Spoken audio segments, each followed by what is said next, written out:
At a gala evening celebrating the 60th birthday of Dmitry Sergeyevich Kravtsov, head of the major IT corporation techno-empire, an unexpected scene occurred. Alexei Voronov, the 42-year-old head of sales, a man who considered himself the master of his own destiny, brought his pregnant mistress, Marina, to the party. Suddenly, the center of attention of everyone present, Alexei saw his wife, Anna, descending the grand staircase of an old mansion, accompanied by Dmitry Sergeyevich Kravtsov himself. Stunned, Alexei was speechless. The next moment, as he stepped forward, something happened that left him completely stunned. Hello, you are watching the Life in History channel. Before we begin, please let me know where in the world you are listening from. Thank you for joining us. Enjoy listening to this life story. Alexei Voronov always considered himself the absolute master of his destiny. At 42, he held the responsible position of head of sales at Techno Imperia, a major IT company. His immediate boss, CEO Dmitry Sergeyevich Kravtsov, was a legendary figure. A natural-born billionaire, he began his career in the 1990s, slaving away at night on an old Pentium and writing software code, and now owned an entire empire. His business center towered over Moscow City.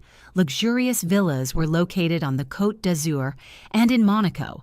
An impressive yacht, almost 100 meters long, peacefully bobbed in the port of Monte Carlo, and his private jet was most often based in Geneva. Kravtsov ran his company strictly, demandingly, but certainly fairly. Those who demonstrated outstanding results could count on his favor. Kravtsov's 60th birthday promised to be the main social event of the year. It was not just a celebration, but a veritable ball. The event took place in an ancient mansion on Rubliovka, restored according to 19th-century designs. The enormous ballroom sparkled with multi-ton crystal chandeliers, a live symphony orchestra played, and exquisite dishes were prepared by top French chefs. Fireworks, commissioned from the same company that provided the show at the Sochi Olympics, were part of the program. The guest list was replete with names from Russia's Forbes list, several federal ministers, a couple of new generation oligarchs, and even a European prince who arrived by invitation. Alexei had long been accustomed to the world around him revolving by his rules. His wife, Anna, had long been the perfect adornment of this life.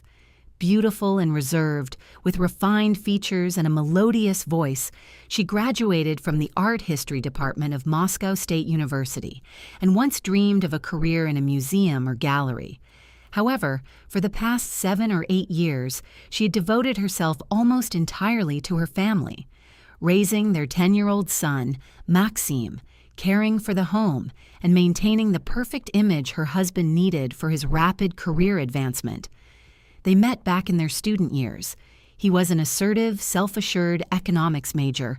She was a dreamy girl with long brown hair, capable of talking for hours about the Renaissance and Impressionism. Their wedding was lavish, almost theatrical. The banquet hall was located on the roof of one of the then fashionable restaurants on Patriarch's Ponds. White roses, live music, hundreds of guests. Everything was enviable. But time and success took their toll. Passion gradually gave way to fatigue, conversation to silence, and shared plans to his endless meetings and business trips. Anna increasingly found herself alone in her spacious apartment with panoramic windows overlooking central Moscow. Her criticisms were gentle at first, but over time, they grew more insistent. "You've changed, Lesha," she'd say sometimes in the evening, standing by the huge living room window and gazing at the city lights far below. Her voice was quiet, almost flawless, but tinged with a deep, unrelenting sadness. "Money has eaten your soul. You used to at least pretend to care how I felt." He usually brushed her off, not wanting to delve into such conversations. "Money is freedom, Anya. Without it, we'd still be huddled in a 2-room apartment on the outskirts, counting pennies until payday. You didn't want that yourself." She remained silent, and he'd head off to another meeting with his partners at the airport bar. True freedom, True life, he believed, had long ago found its refuge elsewhere, with another woman. Marina burst into his world 2 years ago, like a bright flash in the night sky. Young, bold, with long, fiery red hair that she liked to casually pull back into a high ponytail, and ambitions that almost mirrored his own. She joined the department as an assistant, but quickly became much more than just an employee. Their romance sparked at a corporate event in Sochi. 2 sleepless nights, champagne on the balcony of a room overlooking the sea, confessions mixed with laughter and recklessness. From then on, everything had spun wildly. Marina was now 6 months pregnant. The baby, a boy, according to the latest ultrasound, was his. Alexei repeated this to himself every day, like a mantra. He saw this child not only as a continuation of the family line, but also as a passport to a completely new, more honest life, as it seemed to him.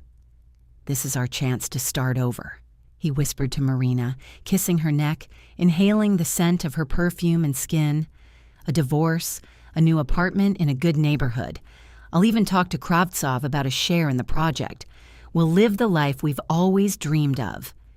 He promised a divorce, a new apartment, even a share in the business. Marina believed him, or pretended to. She loved luxury, the designer dresses he bought her, trips to Europe disguised as business trips. "You're my king," she purred, and Alexei felt invincible. That evening, getting ready for his anniversary, Alexei stood before the mirror in his office. His tuxedo fit perfectly, his gold cufflinks sparkling. Marina was waiting in the living room, wearing a tight red dress that accentuated her rounded belly. "Are you sure?" she asked, nervously fiddling with her bracelet. "What if your wife is there?" Alexei laughed. "Anna, at an event like this, she hates these gatherings. She stays home with a book or with Maxime. Besides, I told her I'm going alone. This is my chance to show Kravtsov that I'm not just a subordinate, I'm his successor." He turned Marina toward him and looked into her eyes. "This is my chance, baby. Kravtsov has hinted several times that he's looking for a successor at a higher level. If I show up today with you, pregnant, beautiful, confident, it won't just be a social outing, it will be a show of strength. He'll see that I'm not afraid, that I live big, that I deserve more than just being the head of a department." Marina was silent, looking at him. A flicker of doubt crossed her gaze, but she quickly hid it behind a smile. Alexei kissed her temple. "Everything will be perfect," he said firmly. "Trust me." Kravtsov's mansion sparkled like a fairy tale palace. Guests were arriving in limousines, politicians, celebrities, businessmen. The orchestra played waltzes. Champagne flowed freely. Alexei entered, holding Marina's arm, and felt eyes on him. Whispers. "Who is this beauty? Voronov with a new flame and a pregnant one at that." He smiled, nodding to his acquaintances. Smugness filled him. He was the center of attention. He approached Kravtsov, who was standing by the fireplace, glass in hand. "Dmitri Sergeyevich, congratulations," Alexei said, shaking his hand firmly. "Allow me to introduce Marina, my close friend." Kravtsov raised an eyebrow but smiled. "Glad to see you, Alexei. You always know how to surprise." Marina blushed charmingly, and Alexei thought, "It's working. He sees me as an equal." The evening was gathering momentum. Alexei danced with Marina under the flashes of cameras, told jokes to colleagues, flirted with his partner's wives. "See, darling," he whispered to Marina, "this is our life. Soon everything will be official." She nodded, but a shadow of doubt flickered in her eyes, and somewhere deep in Alexei's soul, a memory of Anna stirred. Their first meeting in the cafe, her laughter, the way she stroked his hair after a hard day. But he pushed the thought aside.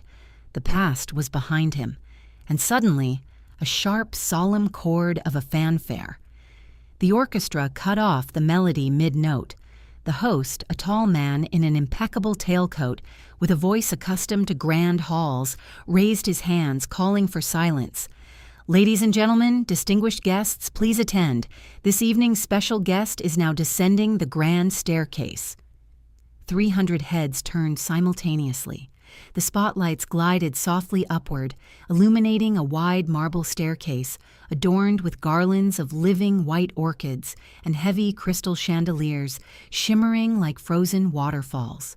Alexei, too, looked up, lazily, with a slight smile of superiority, ready to catch the next star or important official, and then froze.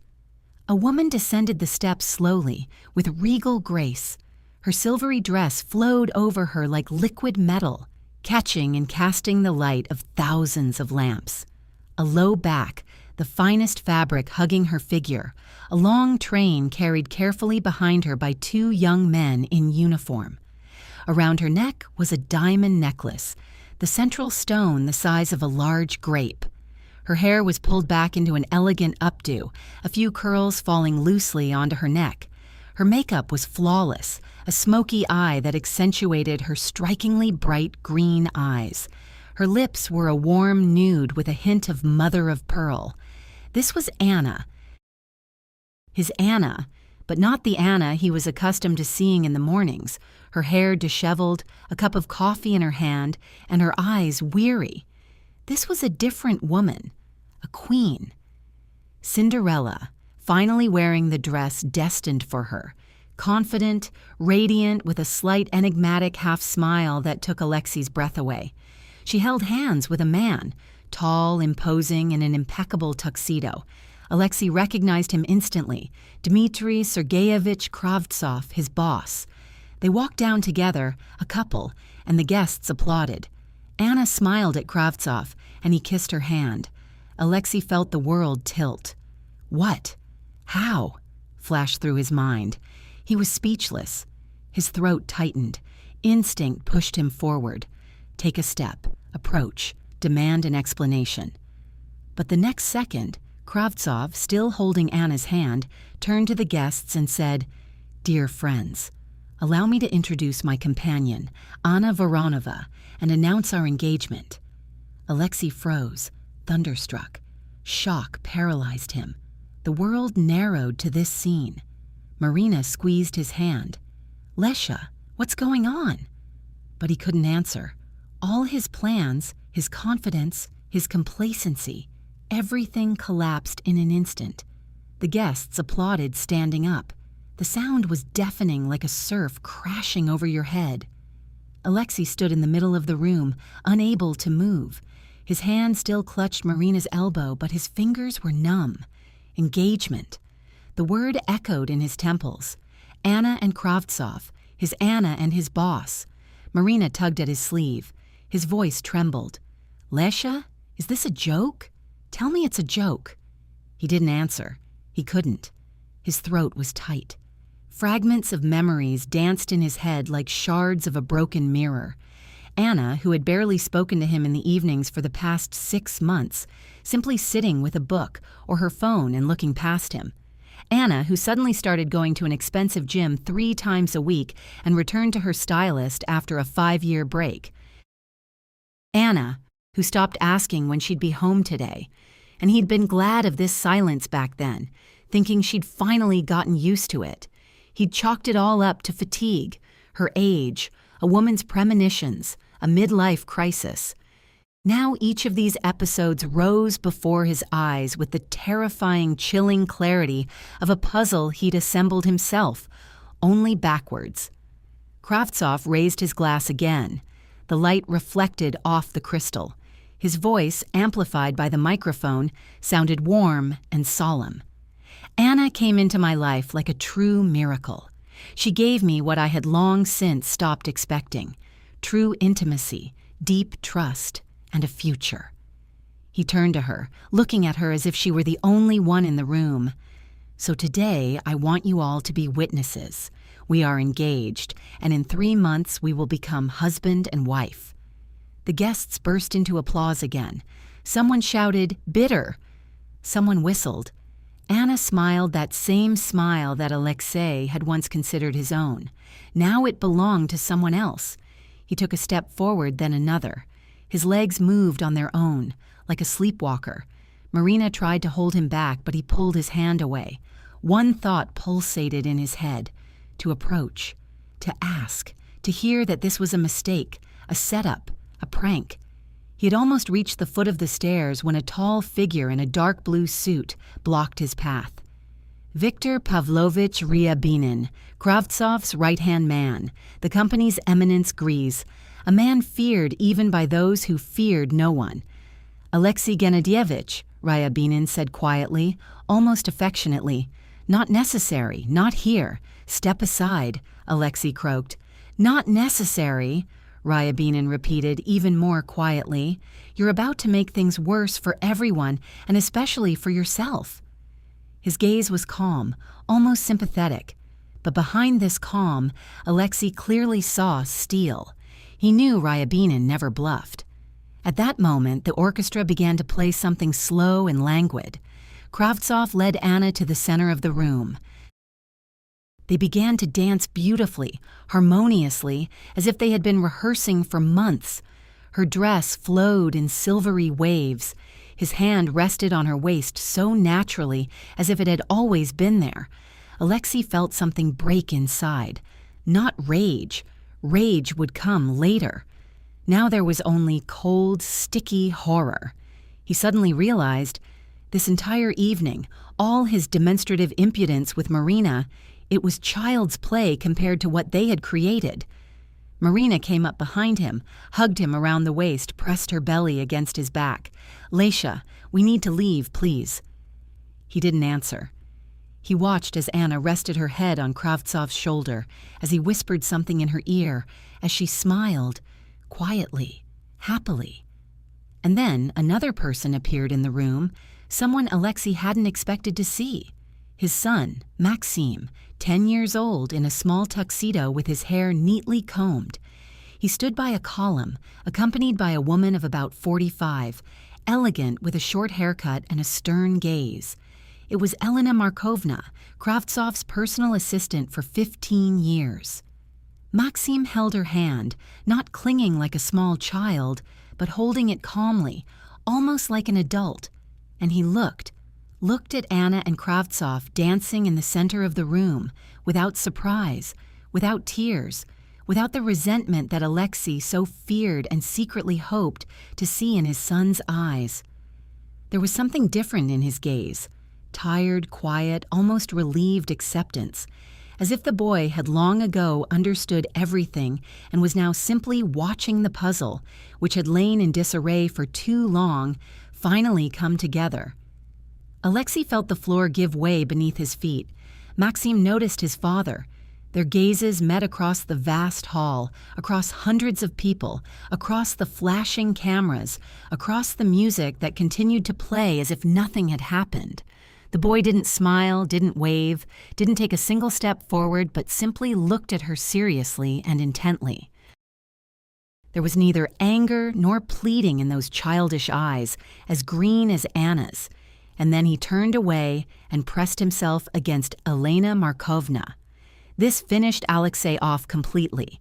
He turned and walked toward the exit, almost running. Marina barely kept up with him. The lobby was cooler, quieter. The scent of perfume and champagne gave way to the scent of freshly cut flowers. A light breeze wafted from the entrance doors. Alexei yanked open the numbered hanger and grabbed his black cashmere coat, not even waiting for the cloakroom attendant, who was already hurrying toward him with a polite smile. The coat fell heavily on his shoulders, as if it didn't belong to him. The frosty air hit them outside. Alexei took a deep breath and felt nothing, only an emptiness in his chest. Garrick, a silent, broad-shouldered Armenian who had been driving him for 4 years, stood by the black Mercedes with the parking lights on. Seeing his client, he silently opened the back door. No questions. Marina climbed inside, sobbing softly, almost soundlessly. "What happens now?" she finally asked as the car pulled onto the highway. Her voice trembled. Alexei was silent, staring into the black glass where his own face was reflected, alien, aged in a single evening. "I was thinking," he began, then fell silent. What was he thinking? That impunity was a privilege, that you could have it all. A career, a family, a mistress, a child on the side. That Anna would never dare? That she would wait for him forever, like a faithful little dog? He was wrong. The phone in his pocket vibrated, a message from an unknown number. The documents have already been submitted to your lawyer, divorce without property disputes or public hearings. Custody is formally joint, but Maxim lives with his mother. The apartment on Tverskaya remains yours. Your share in the projects and your job at the company are an open question, depending solely on your behavior in the next 2 weeks. Don't do anything stupid. DS. The signature was short but clear. Dmitry Sergeyevich. Alexei closed his eyes. Ahead of him lay more than just divorce and scandal. Ahead of him lay war, and he had already lost the first battle, before he even realized it had begun. The car sped along Rubliovka at night. The headlights snatched bare pine trunks and high fences from the darkness. In Alexei's head, drowning out the noise of the engine, only one phrase swirled, the same one he had once joked with Anna, lying with her on the couch after dinner, his arm around her waist. "You'll be lost without me." Now he knew for sure. He would be lost. The car pulled up smoothly at the entrance to Tverskaya Street at 2 a.m. Garrick got out first, walked around the car and opened the back door, still silently, without a single unnecessary movement. Alexei climbed out. His legs felt like strangers. He didn't say goodbye. He simply slammed the door. Marina remained sitting in the back seat. She wasn't crying out loud, only breathing quietly, raggedly, staring into the void ahead. Garrick looked questioningly at Alexei through the window. He shook his head. The car slowly pulled away. The red lights dissolved into the darkness. The elevator door closed with a soft click. A man he didn't recognize was reflected in the car mirror. Pale, his temples wet with sweat, his eyes no longer holding that triumphant sparkle. Only emptiness and confusion. The apartment greeted him with silence, not the sound of Maxim's footsteps, not the smell of dinner, which Anna usually left under the lid, or the unfamiliar glow of the nightlight in the nursery. Everything was there, and yet everything was gone.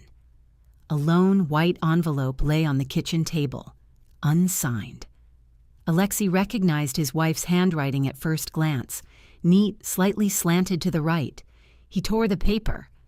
"Lyosha, I waited a long time for you to notice, but you only noticed yourself. Maxim has been living with Elena Markovna on weekdays for a month now. She's become a second mother to him while I've been trying to pick myself up. On weekends, he's with me. Or rather, he was with me until I realized I could give him more than you and I combined. The divorce papers were filed yesterday. Lawyer Kravtsov has everything sorted out. I don't want alimony or property division. I don't want anything from you. Just one thing, that you don't try to get Maxim back through the courts. He chose who he feels most comfortable with. Don't make him say it out loud. Goodbye." He read it 3 times. Then he sat down on the kitchen floor, his back to the refrigerator. His phone vibrated. Another message arrived, this time from Marina. "I'm at Mom's. Don't call today. I'm scared." He didn't answer. He had no strength. Then he slowly made his way to the couch and lay down. In the morning, he woke up in the same place. His neck was stiff, and his mouth tasted like iron. The first thing he did was open his laptop and logged into his corporate email. The email from the company's HR director was at the top of the list, marked with a red, urgent flag. "Dear Alexei Gennadyevich, due to the reorganization of the sales department and the transition to a new management structure, your position as department head will be abolished, effective February 10th of this year. You are being offered the position of Senior Key Account Manager. Compensation is 60% of your current salary, or a severance package in the amount of 9 monthly salaries upon mutual agreement. The decision must be communicated by Monday, 1700 p.m. Sincerely, E.M. Sokolova, HR Director. 9 monthly salaries for 10 years of service, for all the exceeded plans, for the nights spent in airports, for the clients he'd rescued from debt and bankruptcy. 9 monthly salaries and goodbye. He closed the laptop, stood up, walked to the filing cabinet, and pulled out a folder labeled Family. It contained marriage certificates, Maxime's birth certificate, and wedding photos from September 1st in Crimea 5 years ago. In one of them, Anna was laughing, hugging him around the neck, while little Maxime hung on his back like a backpack. He stared at the photo for a long moment, then carefully folded all the papers back and locked the folder in the safe, as if that would protect anything. That afternoon, a lawyer called, a young, confident man recommended by a colleague. Alexei Gennadyevich, the situation is, to put it mildly, complicated. Your wife, Anna, has filed for divorce by mutual consent, but with a significant condition, determining the residence of their child, Maxime, with his mother. It's worth noting that Kravtsov, Anna's new partner, has provided her with very thorough legal support. We certainly have a chance to fight for joint custody, but frankly, Kravtsov has taken a bit of a break. It will be expensive and quite public. Newspaper headlines, courtrooms, open hearings. Are you prepared for Maxime, your son, to have to answer the question of who he wishes to live with? Alexei Gennadyevich remained silent. I understand perfectly, the lawyer continued, changing his tone to a softer one. But if you want a real chance of getting your way, you must immediately begin collecting compelling evidence of your active participation in raising your child, your financial support, and your ongoing support. We have witnesses, surviving correspondence, and personal diaries. Alexei Gennadyevich recalled how, over the past 2 years, Maxime would often ask, "Dad, are you coming home today?" And he, Alexei, would answer, "Most likely not, son. I have a very important meeting." As Anna said, Maxime had already stopped asking. He'd simply resigned himself to the fact that you most likely won't come. "No," Alexei finally said. "There are almost no witnesses who could confirm my words." The lawyer sighed heavily. "In that case, I would advise you not to engage in a full-scale war. Try to save face, your savings, and most importantly, try to improve your relationship with your son later, when all this fuss has died down." Alexei Gennadyevich hung up. That evening, he went to Odintsovo to see Marina's mother. Marina herself opened the door, her expression completely inscrutable. "She's sleeping. There's no point in waking her. I just want to see her. You can see her tomorrow if she wants to." Marina finally showed up, dressed in an old sweater, her eyes reddened from crying. "Did you know?" she asked instead of the usual greeting. "What was I supposed to know? About Anna and Kravtsov having been together for a long time?" Alexei shook his head. "I thought you were just playing this role, pretending to be tough." She faltered. "It turns out we were both just props. You for him, I for you." Alexei wanted to object, but the words stuck in his throat. "I'm pregnant, Lyosha, and I'll raise him alone if I have to. But I don't want my son to grow up next to a man who thinks the whole world revolves around him." She closed the door quietly, without a slam. He stood on the landing for another 10 minutes, then went downstairs and got into the car. He had no idea where to go. He simply pulled onto the ring road and drove until he started running out of gas. At the gas station, standing at the pump, he suddenly realized one simple thing. All this time he thought he was winning, but in reality, he was simply drifting further and further away from those who loved him, and now there was simply nowhere to go. Exactly a month had passed. February had been unusually cold, and Moscow seemed to be deliberately freezing along with it. Alexei still lived in the same apartment on Tverskaya, but now it felt more like an expensive mausoleum. Everything was in its place, but nothing lived. He received compensation equal to 9 months' salary, resigned from his humiliating position as senior manager, and left Techno Imperia quietly, without any scandal or farewell party. The industry was already whispering, "Voronov was removed. Kravtsov signed it personally," they say, because of a woman. He didn't even try to deny it. There was no point anymore. Marina gave birth on time. She named her son Daniel, after her father, whom Alexei never loved. He arrived at the maternity hospital the next day with a huge bouquet of flowers and an envelope. She accepted the flowers and left the envelope on the nightstand. "I'll officially file for child support," she said calmly, wanting to be completely honest. "You'll be able to see him whenever you want, but he'll live with me." He nodded and asked if he could hold the baby. He did.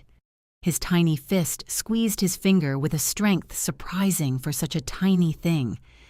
Alexei cried for the first time in many years, silently, so as not to wake his son. Then he left and never returned. He met Anna only once in the notary's office to sign the divorce papers. She arrived wearing a simple gray coat, without a ring. Kravtsov gave her a new one, with a 6-carat diamond. Everyone already knew about it. He tried to catch her eye, even if only for a moment. She looked only at the papers. "How is Maxim?" he asked in a hoarse voice. "Good. He's at a new school. He's taking English with a native speaker, tennis, and piano. He's happy. Is he asking about me?" She paused, then looked up. There was no malice or pity in them, only immense weariness. He said, "From now on, Dad will come when he can, not when he wants. Those are his words, Lyosha, not mine. Signature, seal. That's it." Kravtsov married Anna in April, quietly, in Italy, at a villa on Lake Como. Photos leaked onto telegram channels. She in a simple white dress, he in a linen suit, Maxim standing in the middle, holding their hands. Caption: "Now we're a real family." Hundreds of thousands of likes. Alexei looked at this photo at night with a bottle of whiskey and for the first time in his life understood what it meant to have your heart literally ache. He enlarged the photo to see his son's eyes. Maxim was smiling sincerely, not for the camera. In May, Viktor Pavlovich Ryabinin, the same one who stopped him at the ball, called him. "We need to talk, tomorrow 11 o'clock sharp, Coffee Mania on Nikolskaya Street." Alexei arrived. Ryabinin was in a great mood. Dmitri Sergeyevich sends his regards. And a proposal. "What other proposal?" Alexei chuckled. "Bitter? Send a housewarming card?" "No, a job in Dubai, launching a new fund. You will be managing the Russian division. The powers are enormous. The salary is 3 times higher than before, plus options, plus relocation at the company's expense. An apartment, a school for the child, if you decide to take him and Marina with you." Alexei was silent. "It's not pity, if that's what you think," Ryabinin continued. "It's business. You're a talented worker, no matter how you look at it, Voronov. It's just that, for too long, people have thought that talent gives you the right to act like a jerk. Dmitri Sergeyevich decided to give you a second chance, but on his terms and away from Moscow, so that they don't cross paths, so that everyone can move on with their lives." "And Anna?" Alexei asked quietly. Ryabinin shrugged. "Anna is now Kravtsova, and she's happy." There was a pause. "I'll think about it," Alexei said. "Think quickly. The plane leaves on May 30th. It left. It was hot in Dubai. The desert filled with a feeling of freedom and endless space. He rented a villa by the sea, bought a new tracksuit, and started jogging in the mornings. A year later, his foundation showed the best results in the region. Kravtsov sent a short message. "Well done." Maxim flew in for the holidays, first with Elena Markovna, then alone. They rode camels, scuba dived, and spent silent evenings on the balcony. One day, his son asked, "Dad, do you regret it?" Alexei gazed at the lights of Dubai for a long time. "I regret not regretting it sooner," he replied. "That's the worst part." Marina married a Swiss financier and moved to Zurich. Daniil called his new dad Papa Mark. Alexei saw them once a year at his son's birthday party. He brought the gifts he asked for and left until the pain became too great. He saw Anna again by chance at Zurich airport 8 years later. She was walking with her daughter, a tiny version of herself, about 5 years old. Kravtsov was carrying suitcases. They bumped into each other at the exit. A second, too. She smiled calmly, without a trace of the past. "Hi, Leosha." "Hi, Anya." The girl tugged at her hand. "Mom, we're going to miss the plane." Anna bent down and kissed her daughter on the top of her head. "Come on, honey." And she left. He stood and watched them until they disappeared into the crowd. That evening, he simply sat on the balcony of his villa in Dubai, looked out over the Persian Gulf, and thought, "That's it. A king without a crown, but in power. And perhaps that was already more than he deserved."